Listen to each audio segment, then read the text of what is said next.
रमेश का एक छोटा सा परिवार था जिसमें एक सुंदर पत्नी और 2 प्यारे बच्चे थे।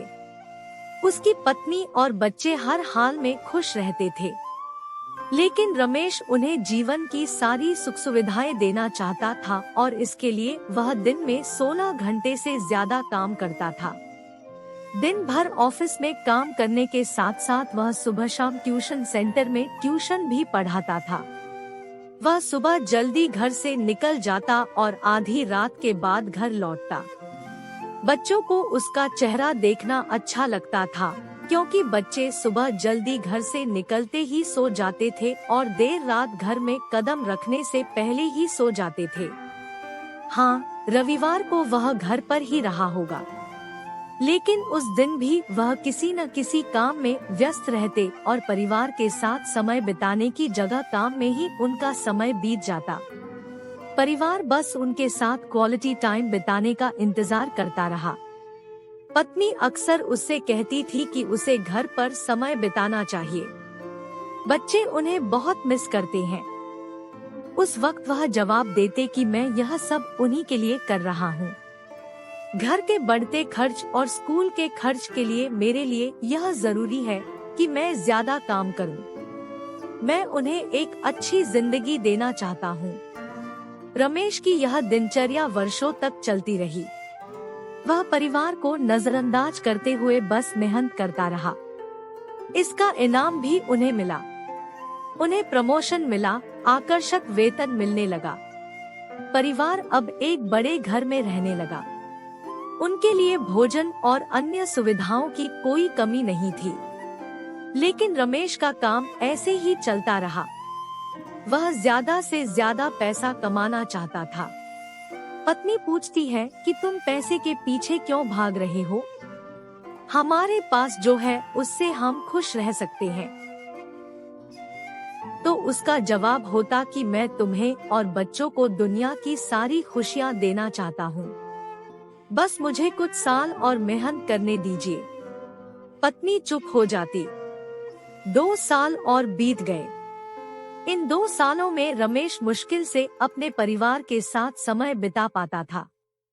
बच्चे अपने पिता को देखने, उनसे बात करने के लिए तरस रहे थे। इसी बीच एक दिन रमेश की किस्मत खुल गई। उसके दोस्त ने उसे अपने व्यापार में हिस्सा देने की पेशकश की और इस तरह रमेश एक व्यापारी बन गया। व्यापार अच्छा चलने लगा और रमेश के पास पैसों की कोई कमी नहीं थी। उनका परिवार अब शहर के सबसे अमीर परिवारों में से एक था।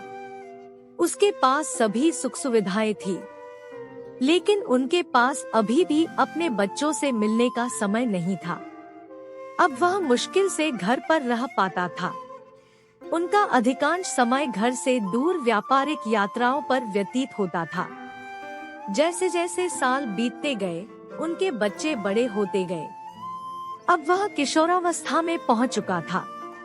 रमेश ने भी इन सालों में इतना पैसा कमाया था कि उसकी अगली 5 पीढ़ियां ऐशो आराम की जिंदगी जी सके। एक दिन रमेश के परिवार ने छुट्टी मनाने के लिए उनके बीच हाउस जाने की योजना बनाई। बेटी ने उससे पूछा, पापा, क्या आप हमारे साथ एक दिन बिताएंगे? रमेश ने उत्तर दिया, हाँ अवश्य, तुम लोग कल जाओ। मैं कोई काम पूरा करके 2 दिन में वहाँ पहुँच जाता हूँ। उसके बाद मेरा सारा समय आप लोगों का है। पूरा परिवार बहुत खुश हो गया। वे समुद्र तट पर अपने घर चले गए। रमेश 2 दिन बाद वहां पहुंचा, लेकिन उस दिन उनके साथ वक्त बिताने वाला कोई नहीं था। दुर्भाग्य से वे सभी उस सुबह सुनामी में बह गए। रमेश अपनी पत्नी और बच्चों को कभी नहीं देख सका। करोड़ों की संपत्ति होने के बाद भी वह उससे एक पल भी नहीं खरीद सकता। वह पश्चाताप करने लगा। उसे अपनी पत्नी के शब्द याद आए, तुम पैसे के पीछे क्यों भाग रहे हो? हमारे पास जो है उससे हम खुश रह सकते हैं। इस कहानी से हमने क्या सीखा? नैतिक शिक्षा, पैसा सब कुछ नहीं खरीद सकता है। इसलिए पैसों के लिए अपने परिवार की अहमियत को कम न करें।